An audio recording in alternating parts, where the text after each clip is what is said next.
जय श्री गणेश दोस्तों, हमारे चैनल व्रत कथा नियम में आपका हार्दिक स्वागत है। दोस्तों, आज हम आपको वट पूर्णिमा की सरल पूजा विधि और महत्व बताएंगे। साथ ही यह भी बताएंगे कि साल 2024 में वट पूर्णिमा व्रत कब मनाया जाएगा। व्रत के नियम भी हम आपको इस वीडियो में बताएंगे, इसलिए आप वीडियो को अंत तक जरूर देखें। दोस्तों, ज्येष्ठ मास के शुक्ल पक्ष की पूर्णिमा के दिन सुहागिन महिलाएं बरगद के वृक्ष की पूजा करती हैं। इस दिन व्रत पूजन करने से अखंड सौभाग्य की प्राप्ति होती है। इस व्रत पूजन को वट पूर्णिमा व्रत कहा जाता है। हिंदू धर्म की महिलाओं के लिए यह व्रत व पूजन बहुत ही महत्व रखता है। इस दिन सुहागिन महिलाएं अपने सुखद विवाहिक जीवन के लिए श्रद्धा पूर्वक व्रत करती हैं। दोस्तों, इस व्रत की ऐसी मान्यता है कि इस दिन माता सावित्री ने अपने दृढ़ संकल्प और श्रद्धा की बदौलत ही यमराज द्वारा अपने मृत पति सत्यवान के प्राण वापस पाए थे। माना जाता है कि सावित्री ने वट वृक्ष के नीचे ही अपने पति के प्राण वापस पाई थीं। इसलिए इस वट वृक्ष की पूजा का विधान है। शास्त्रों के अनुसार वट वृक्ष में त्रिदेव का निवास होता है।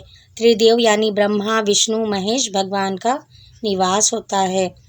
दोस्तों, वट पूर्णिमा की पूजा भी उसी तरह होती है जैसे वट सावित्री व्रत की पूजा की जाती है।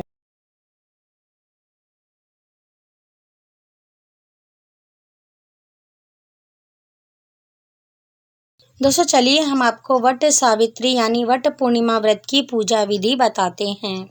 दोस्तों, वट पूर्णिमा व्रत के दिन सुहागिन बहनें बरगद के पेड़ के पास जाकर उसकी विधिवत पूजा करती हैं। वट सावित्री व्रत वाले दिन सुबह जल्दी उठें। सुबह उठकर नित्य क्रियाओं से निवृत्त होकर स्नान कीजिए। इसके बाद निर्जला रहें व व्रत का संकल्प लीजिए। इस दिन सुहागिन बहनें 16 श्रृंगार करके नई नवेली दुल्हन की तरह सजे धजें। इसके बाद घर के मंदिर में स्थापित देवी देवताओं की विधिवत पूजा कर धूप दीप जलाकर पूजन करें और व्रत का संकल्प लें। इसके बाद आप पूजा की थाली सजाएं। पूजा की थाली में गुड़, भीगे हुए चने, आटे से बनी हुई मिठाई, कुमकुम रोली, 5 प्रकार के फल, पान का पत्ता, धूप, दिया, घी, 1 लोटे में जल, घर में ही हाथ से बना एक छोटा पंखा, फूल, कच्चा सूत या मौली धागा आदि सामग्री ले लीजिए। यह सब पूजा सामग्री लेकर बरगद के पेड़ के पास जाएं।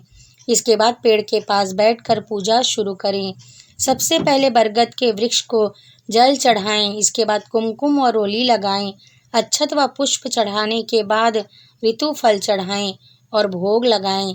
इसके बाद धूप और दीप जलाकर विधि पूर्वक पूजा करें। पूजा पूर्ण श्रद्धा भाव से करें। पूजा के बाद हाथ जोड़कर बरगद के वृक्ष से अपनी पति की लंबी आयु व उत्तम स्वास्थ्य की प्रार्थना कीजिए और पंखे से वट वृक्ष को हवा कीजिए। इसके बाद माता सावित्री का भी आशीर्वाद प्राप्त करें। इससे आपको सुख सौभाग्य की प्राप्ति होगी। इसके बाद बरगद के पेड़ की 7 परिक्रमा करते हुए कच्चा सूत बरगद के तने पर लपेटें और बरगद के वृक्ष की 7 परिक्रमा कम से कम जरूर ही कीजिए। अगर आप चाहे तो बरगद की 11, 21, 51 परिक्रमा भी कर सकती हैं।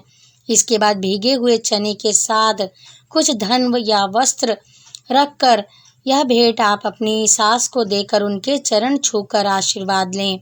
फिर वट वृक्ष के कोपल और 7 भीगे चने पानी के साथ निगलकर खाकर आप अपने व्रत का पारण कीजिए। इसके बाद अन्य चीज़ें जैसे खरबूजा, गुड़ और आपके घर में बने गुलगुले आदि खा सकती हैं। दोस्तों, वट सावित्री यानी वट पूर्णिमा व्रत के दिन आप यह एक गलती भूल कर ना करें। इस दिन आप काले, नीले और सफ़ेद रंग के वस्त्र ना पहनें। चूड़ियाँ और बिंदी भी इस रंग की ना लगाएं, वरना बहुत ही अशुभ होगा। ये रंग पूजा पाठ व्रत में वर्जित माने जाते हैं।